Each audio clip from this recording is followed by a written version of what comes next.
ದರ್ಶನ್ ಜಾಮೀನು ನಿರೀಕ್ಷೆಯಲ್ಲಿದ್ರು, ಆದ್ರೆ ಇವತ್ತು ಕೂಡ ದರ್ಶನ್ ಪಾಲಿಗೆ ನಿರಾಸೆಯಾಗಿದೆ. ಸೋಮವಾರಕ್ಕೆ ಜಾಮೀನು ಅರ್ಜಿಯನ್ನ ಮುಂದೂಡಿಕೆ ಮಾಡಲಾಗಿದೆ.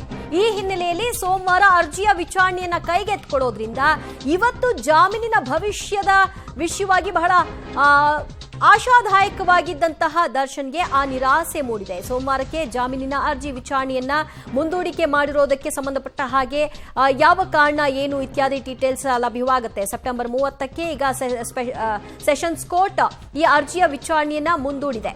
ದರ್ಶನ್ಗೆ ಇವತ್ತು ಜಾಮೀನಿನ ಬಗ್ಗೆ ಏನಾಗಬಹುದು, ರಿಜೆಕ್ಟ್ ಆದ್ರೆ ಏನು, ಮತ್ತು ಅಪ್ರೂವ್ ಆದ್ರೆ ಅಂದ್ರೆ ತನಗೆ ಏನಾದ್ರೂ ಜಾಮೀನು ಲಭಿಸಿದ್ರೆ ಹೇಗೆ ಇತ್ಯಾದಿ ಕ್ಯಾಲ್ಕುಲೇಷನ್ ಅಲ್ಲಿದ್ರು. ಅವರ ಅಭಿಮಾನಿಗಳು ಕೂಡ ಅಷ್ಟೇ ತಯಾರಿಗಳನ್ನ ಮಾಡಿಕೊಂಡಿದ್ರು. ಎಲ್ಲರಿಗೂ ಕೂಡ ಇದು ನಿರಾಸೆ. ಇವಾಗ ಮತ್ತಷ್ಟು ಮಾಹಿತಿ ಪಡೆಯೋಣ ನಮ್ಮ ಪ್ರತಿನಿಧಿ ಮುರಳೀಧರಿಂದ. ಮುರಳೀಧರ್, ಸೆಪ್ಟೆಂಬರ್ 30ಕ್ಕೆ ಅರ್ಜಿ ವಿಚಾರಣೆಯನ್ನ ಮುಂದೂಡಿದೆ, ಏನ್ ಹೇಳಿದೆ ಕೋರ್ಟ್?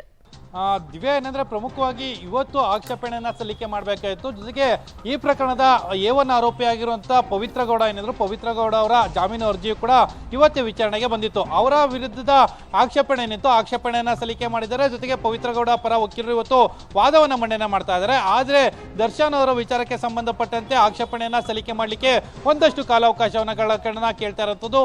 ಸೆಪ್ಟೆಂಬರ್ 30ನೇ ತಾರೀಕು ಅಂದ್ರೆ ಮುಂದಿನ ಸೋಮವಾರ ಏನಿದೆ, ಸೋಮವಾರಕ್ಕೆ ವಿಚಾರಣೆಯನ್ನ ನಿಗದಿ ಮಾಡಿದ್ದಾರೆ. ಜೊತೆಗೆ ಇನ್ನುಳಿದ ಬೇರೆ ಬೇರೆ ಆರೋಪಿಗಳು ಕೂಡ ಅವತ್ತು ಅರ್ಜಿ ವಿಚಾರಣೆ ಬರುವಂತ ಸಾಧ್ಯತೆಗಳಿದಾವೆ. SPP ಅವರು ಅದನ್ನೇ ಮನವಿಯನ್ನ ಮಾಡ್ಕೊಂಡಂತದ್ದು.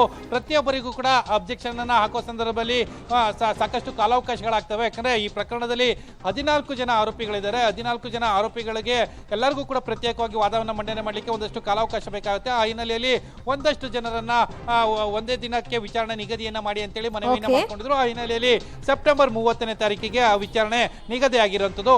ಒಟ್ಟಿನಲ್ಲಿ ದರ್ಶನ್ ಜಾಮೀನಿನ ನಿರೀಕ್ಷೆಯಲ್ಲಿ ಇದ್ರು, ಆದ್ರೆ ಇವತ್ತು ಕೂಡ ಜಾಮೀನಿನ ನಿರೀಕ್ಷೆ ಹುಸಿಯಾಗಿರುವಂತದ್ದು. ದಿವ್ಯಾ, ಓಕೆ ಮುರಳಿ, ಸಂಪರ್ಕದಲ್ಲಿರಿ, ಇನ್ನಷ್ಟು ಮಾಹಿತಿ ಪಡ್ಕೊಳ್ತೀವಿ.